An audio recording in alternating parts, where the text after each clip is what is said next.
Hello, let's talk crystals. From everything about how to begin getting into crystals, and from charging them, meditating with them, and healing with them, and types of crystals. So this is basically kind of a reboot of something that I did on Periscope. And like, if you don't follow me on Instagram, or if you do, or you might have just missed the post, I'm kind of stepping away from Periscope.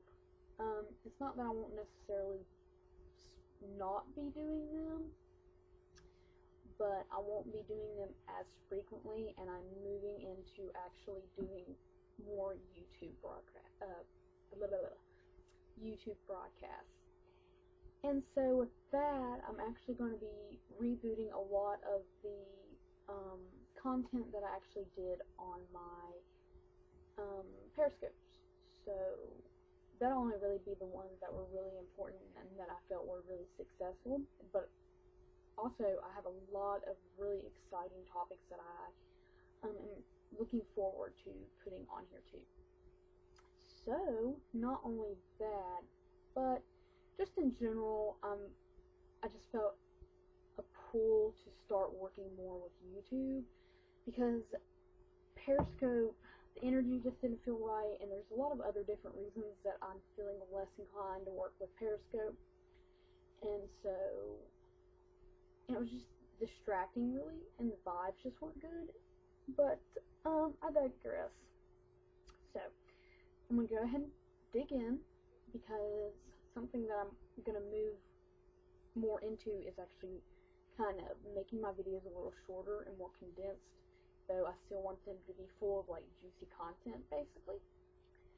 And so with that being said, this will be full of lots of juicy content, aka crystal porn.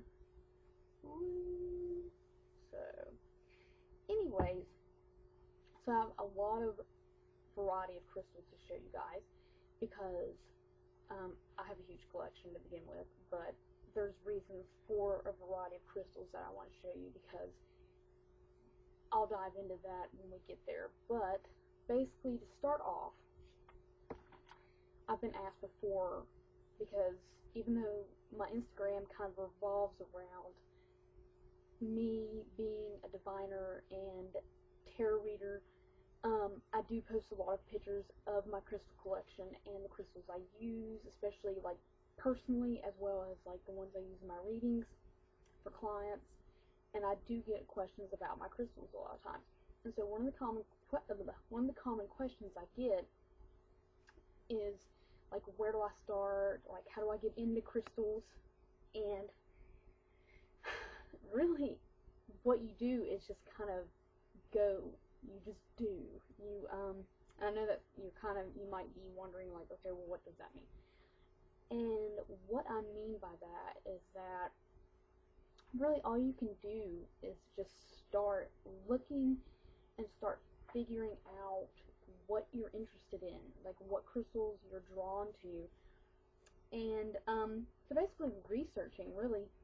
And even if that means just figuring out what your what sort of crystals you might think are pretty, because the thing is that crystals are one of those things that people can either simply just be interested in for aesthetic purposes, because you don't always have to want a crystal just for their metaphysical properties, but you can actually just like a crystal because you think it's pretty. You don't have to have any other reason other than that to want a crystal, because there are tons of crystals that you can essentially just be drawn to because you think it's pretty, and ultimately later on find out what sort of properties it holds, and it even makes more sense why you were drawn to that. So anyways, but so kind of be guided by your intuition in terms of what you are interested in when it comes to crystals. So really all you can do is just start looking, even if it's just getting some sort of random assortment of crystals. My first crystals really, I mean, like, as growing up, around here in West Virginia, a popular crystal is pyrite, which here is more known as fool's gold, which this is actually a cluster of pyrite on quartz. We'll move it back here so it's more clear. I wonder if I zoom in here if it'll remain in the quality. Oops. But anyways, so pyrite is this golden chunky crystal on this, and the quartz is probably won't be able to see it that clear, unfortunately, but if you follow me, you've seen this crystal quite a bit because it's one of my favorites. I got it in a metaphysical shop here in West Virginia, but there are tiny little, you're not going to be able to see it, that's okay, I wonder, nope, so I'm going to give up on that, but there are tiny little quartz pieces, well, points rather, but anyway, so pyrite is very popular here in West Virginia, fool's gold. And so when I was younger, that was something that I'd always kind of had a hold of, because you see it all the time in like tourist shops here. So anyhow, but growing up, like I said, that was just something that I always had. But in terms of my actual really digging into my crystal, like starting my crystal collection, I actually bought a chakra set. Chakra. I always say chakra, but I'll end up saying it both ways. Anyways. I bought an assortment of chakra set crystals on Etsy, and it came in a lovely little pouch. I wish I could remember the seller's name, but it had a variety of crystals. It had a selenite stick, and you know, just your regular assortment of crystals for each variation of your, you know, chakras, and it was nice tumbled stones, blah blah blah, and had a card and explaining like all the like your basically what each stone does and all that. It was a wonderful way to really get me started, basically, and that is my point here, is that if you are really unsure about any sort of particular stone that you might already have an affinity towards, doing something like that, getting some sort of tumbled set that just has a variation or whatever, something like that, some sort of kit that just has a random assortment of stones, that is a great way to get started, because it'll give you just a random assortment, like I said, and usually a lot of times some sort of kit like that will offer you cards that kind of let you know more about the particular stones that are included. And so that also helps you and gets you kind of, get your hands wet, basically, or your feet wet, whatever. But, and that helps you get started. And then you start to get a feel for crystal names and how to start searching. And another good idea is, you know, just looking at pictures, like hashtags for crystals, like hashtag crystals on Instagram. Or if you're on Tumblr, looking at pictures, just looking at crystals in general and getting a feel for a common crystal that you really, really like, and then finally deciding to maybe go on Etsy or go to your local metaphysical shop or mineral store if there is one in your area, if you're lucky enough to have one, because here in my area we don't have those because it's just so not, I don't know how to describe it, but Appalachia, like West Virginia in particular, is just so, there's like literally nothing here. So, there's really just nothing. But, so I really have to, if I want to get anything, I have to either go out of state or just constantly order online, which I will be name dropping some wonderful people to buy crystals from. So, and if it's hard for you to write those down, I will be mentioning that in the Instagram post, and it will also be in the YouTube description. So I'll have their Etsy links and both their Instagram handles, so you will be able to find them somehow. And so anyways, with that being said, basically all you really need to do in terms of getting started is really just kind of getting a feel for crystals that you like. Maybe if it's even just like, I really want some sort of pinkish crystal, then start looking at pink crystals. I mean, there's rose quartz, there is, off the top of my head, rose quartz is really like the only one I can think of. But, you know, there's fluorite, because sometimes you can actually find pink fluorite, which is beautiful. You know, there's spirit quartz. Spirit quartz comes in all kinds of beautiful pink variations. So, and then, you know, basically you just get an idea for what you like or what you might be drawn to, or if you are more in tune with actually the metaphysical properties of crystals and you are looking to heal with them, then go by a general consensus of what you're looking for in terms of healing. Let's say you are an anxiety sufferer. Be like, okay, I really want to get some crystals that are going to help me with my anxiety. You could start looking by that, which, if you're going to do that, I would suggest Google searching, because that would be easier, because in terms of doing that, it's much easier to just Google search crystals that help with anxiety rather than trying to hashtag search that on Instagram. That's better if you're just looking for a general overview of like really nice, aesthetically pleasing crystal pictures that help give you a better idea of the sort of crystals that you're really going to connect with by looking at them and what might be pretty or just what you might be drawn to. So with now that we've kind of got that out of the way, what I want to go ahead and move on to is a really, really good resource called The Crystal Healer. This is kind of an older book, though I'm not sure how old it is, but it's seriously a wonderful book. And I don't imagine that it's very expensive. It's by Philip Permutt. Pretty sure P-E-R-M-U-T-T. I struggle to read hard, like kind of funky fonts, so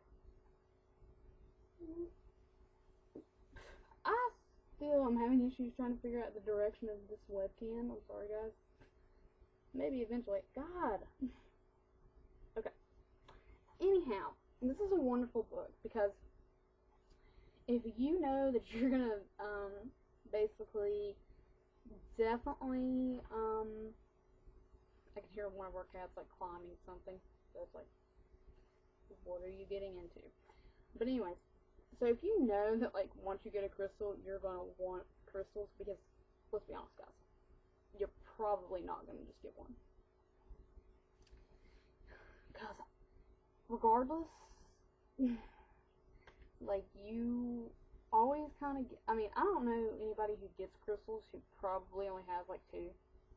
I mean, if you are that person, then I commend you. You probably have a lot of money in your wallet. But anyways, you kind of, but seriously, getting crystals, you kind of almost, once you connect with crystals and realize like how amazing they are, you really do kind of start collecting them. And so this is a great book for anybody who realizes that they definitely are going to be buying more crystals, because it really has just about all your bases covered. It actually, obviously it's called The Crystal Healer, so this does tap into a more metaphysical healing stance on crystals. So it covers all the bases in those terms, though it actually, you know, describes crystals, like all their various properties. So I will show that first. It actually has a massive dictionary in the back, basically, of every type of crystal, though I'm sure it might be missing some because it's a little older. I'm not sure how much older. Don't know. Let me see.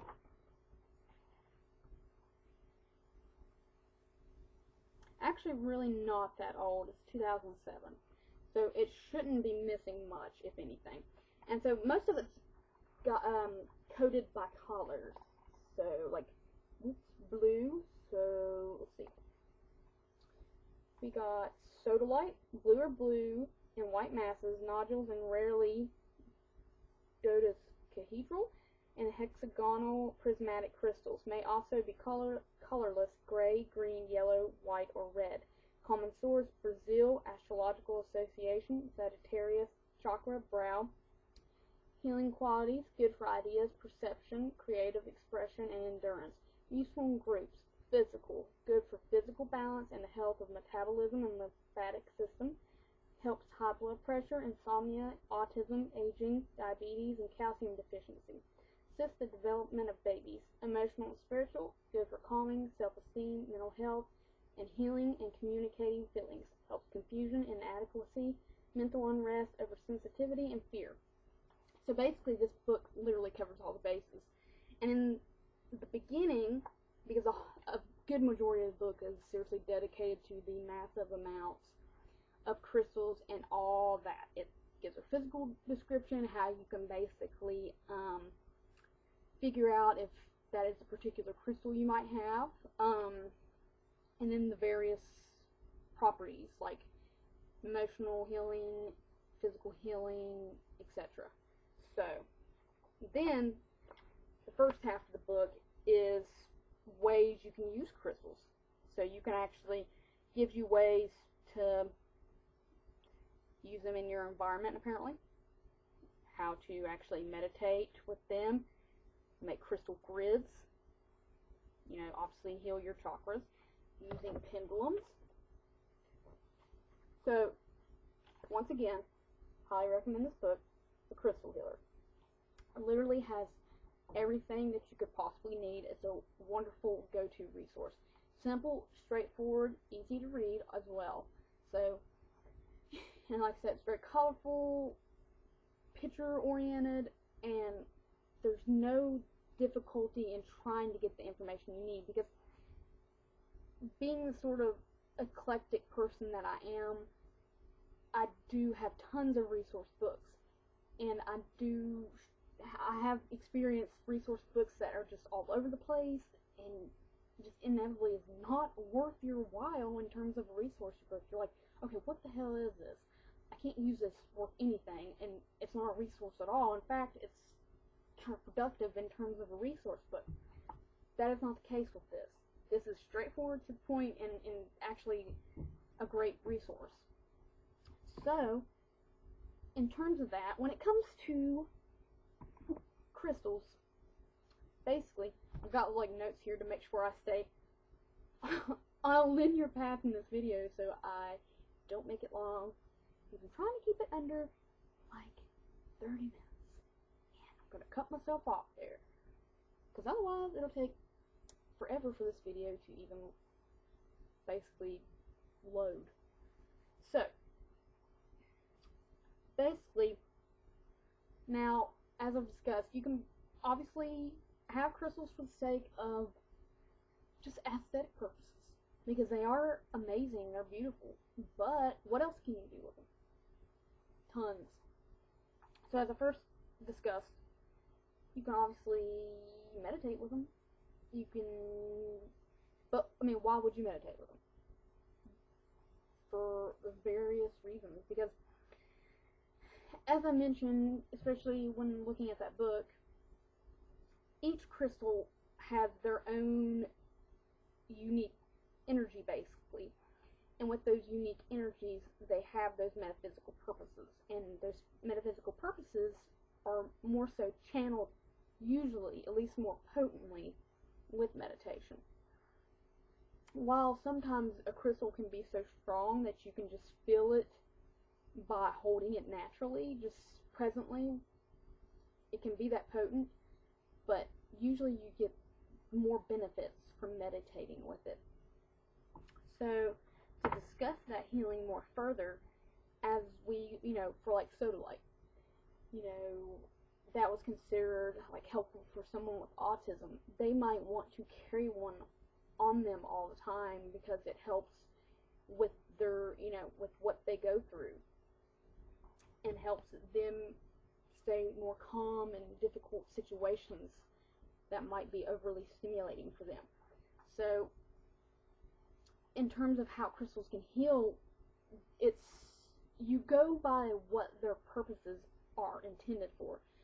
And so you, like, let's say, as I mentioned earlier, if you were searching for a particular crystal, you go by what that one's purposes is, essentially. What their known energies are used for. And so you heal by that, and like I said, meditation can help with that. And also, what you can do with crystals is you can charge them, and it's essential typically that you do that, because as I mentioned, they do possess these energies, and as energy, like we have our energies can fluctuate. And so after a crystal has been used or subject to being around other energies and interacting with those other energies, their energies can also fluctuate and kind of plummet. And so it's important that you cleanse and charge your crystals frequently for that very reason. And so I'm going to discuss that as well. So basically, you're probably wondering, okay, well, what is charging? Like, how do I do that?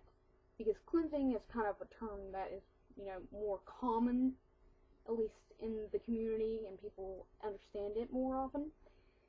So we'll discuss that first. So, as I mentioned, the energies with crystals fluctuate. And as we use them more, or as they sit around and collect energies and absorb them, they become stagnant, or their energies plummet, and they need to be cleansed frequently. And with crystals, it's important to remember that each crystal is different, and they have different properties, they have different sort of, I guess the word would be conditions, because some crystals are not like others, and they have to be, like, there's certain conditions need to be taken into consideration, such as, and this is a good time to use this amethyst as an example, because I love this piece, but this is my baby. So, amethyst, for example, never ever leave your amethyst in the sunlight. Why? Because amethyst is a dark crystal, and the sunlight actually drains it and essentially bleaches it. So, the reason I bring that up is because some of the ways that you can cleanse crystals are seeing them out in the sun. And while that's fine, you don't want to do that with amethyst or other dark crystals such as smoky quartz. This is a smoky quartz piece. A point, rather. But, anyways, with your deep dark crystals like that, smoky quartz and amethyst really are some of the only crystals that typically are big no-nos in terms of putting them out in the sun. So really, some of the universal cleansing methods are, I suggest, moon water. And so really you only need to cleanse your crystals, in my opinion, probably deep cleansing once a month. And so to deep cleanse your crystals in the full moon water, you just do that once a month by making a big batch of full moon water under the full moon. And to do that, you really just need some sort of like clear jug or a clear mason jar, something enough to make enough of that will cover all your crystals. And so basically, you just leave that out somewhere where it will be undisturbed underneath the full moon. And it's probably better to put a lid on it for the sake of keeping stuff out of the water. But I mean, it doesn't really necessarily matter as long as you're not drinking it. I mean, it's just going on your crystals, but if you're drinking it, then it definitely needs to be filtered water and covered, so you're not getting bugs or nastiness in it. But regardless, that is a good universal way to cleanse your crystals, and that's very magical and potent, and it definitely also charges them. That's kind of like a double whammy. So, but with that being said, you also cannot put certain crystals in water. like soft and dusty crystals like selenite. This is a selenite. They are in the gypsum family. They're in desert roses too. You cannot put those in water. I mean, you can for a couple minutes, really, at best, but after that, you're treading on thin ice and it can start to degrade, basically. And so, I mean, if you want to risk that, that's fine. But those you could put out in the moonlight if you wanted to, or you could smoke cleanse. Smoke cleanse is basically just burning sage or incense near the crystals. So, I mean, you've got a whole variety of options here. I mean, you can leave crystals in a windowsill by the moonlight or by the sunlight, but you do not do that with amethyst, obviously, or smoky quartz. But here comes something that I highly recommend because I absolutely love Gretchen over at Momoko Therapeutics. She is amazing, but she makes this incredible smudge spray. It's called Towards the Within. I've got like this horrible glare as usual. Let me, there we go. Kind of. Nope. Okay. I don't know why I always have this awful glare. Okay. This is called Towards the Within. The smudge spray by, and I will have this in my description, but it's called Towards the Within. It's a wonderful little smudge spray by Momoko Therapeutics, and it's wonderful because it's got South American Palo Santo, Peru balsam, balsam, I always say it wrong, frankincense, Siberian pine, I'm so bad tonight, Indonesian Litsea cubeba, and some I'm getting like tired now, and I'm just like, I wish I could have made this video earlier today, but my computer just literally was not having it. But anyways, seriously love this stuff. I can never get enough of it. Her stuff is amazing. I have the hiccups now. But it is just great because it's seriously the best stuff that you could spray on anything. Because you can spray it on yourself. You can, like, especially after like doing a reading, or if you're just an empath and you're subject to negative energies really easily, or if you do readings, you can spray it on your tarot decks. I mean, it's just great because, especially for anything that doesn't do well in water, or if you just want to spray your crystals real quick. So it's great stuff. And so I'm going to try and hurry and move on, you guys. So, really quick. Oh, something else that I wanted to mention that I'll probably discuss in another video, because I will be doing more videos on like energy work. You can also program crystals. Like, while they have their own metaphysical purposes and intentions, you can also, especially crystals like clear quartz, which are basically energy vessels, they don't necessarily always have their own super potent intentions because they kind of hold energy and then amplify the energies of other crystals. These work really well to program specifically, but you can program other crystals, which basically programming means that you do energy work to make a crystal with a set intention. So, like, let's say you wanted to program this crystal to prevent nightmares. So you can do things like that with crystals as well, but that's a whole other story, and I probably would do a video on that if you guys request it. So, anyways, let's go ahead and move on. So, something else is that there is a variety of types of crystals too. So basically, you've got, this is going to be kind of long, so I'm going to try and hurry up. So basically, something that if you're just getting started on crystals, you really need to work more towards getting tumbled crystals, because they are easier to keep, especially if you're going to have one on you. You really don't want to keep raw crystals on you because they snap, you'll lose points off of them, and all kinds of stuff. But this is a tumble stone.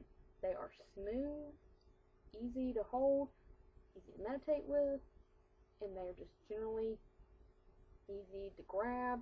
They're the cheapest because they're polished and tumbled, But this is a tumbled piece of moss agate. But this one I like a lot because it's got this little opaque spot in it. So, moving on, like I said, there really are all kinds of types of crystals. So, this will be where the real crystal porn comes in. So, of course, you've got your points and wands. These are nice, too, for meditation. Like here. Basically, wands are these long, slender, and they come in, like, all kinds of sizes, obviously. So, here's, like, the smoky quartz I showed you. Here is a wonderful little fluorite wand.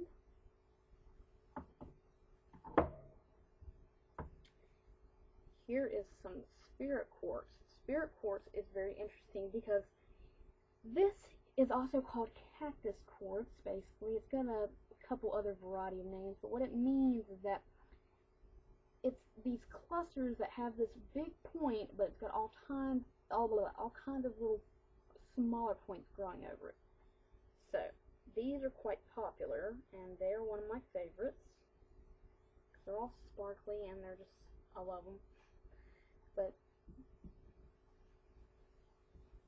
and so then, of course, you've also got, just in general, your raw pieces. And I'm a sucker for raw pieces, because the energy feels more natural to me in comparison to tumbled, but that doesn't mean anything less about tumbled pieces. Here's a raw piece of citrine. Though you will see all kinds of variations of citrine. Some is really, really bright yellow, and then some is more honey colored like this. And of course, here is more raw clusters, as you saw. Amethyst.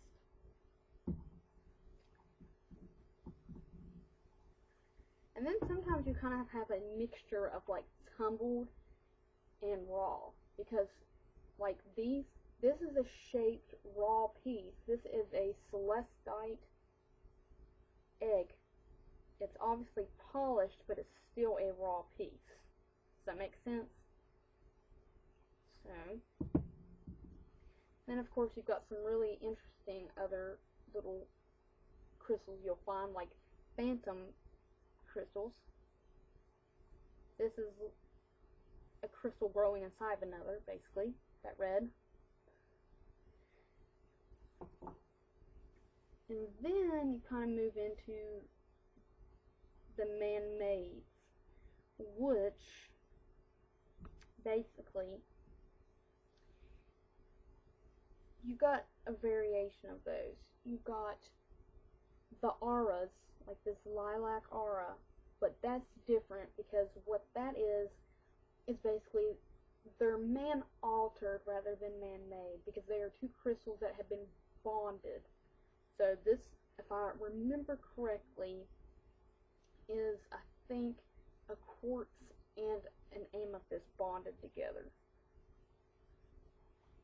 Then you've got, I don't have any, but you've got completely man-made crystals, which means they aren't grown in the earth at all. And that's bismuth, which I don't have any at all, but it's very weird looking. It's very like metallic and like almost like hexagonal looking. It's very weird.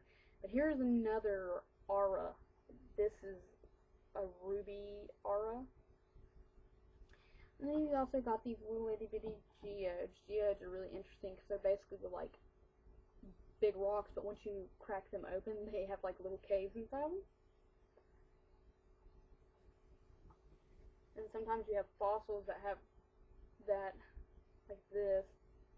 This is my opalized ammonite that I just got recently that I absolutely like adore.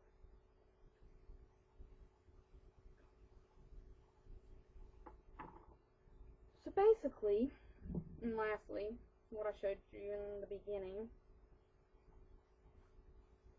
labradorite. I'm getting so tired. Oh, and of course, how could I not show you this? The crystal ball. So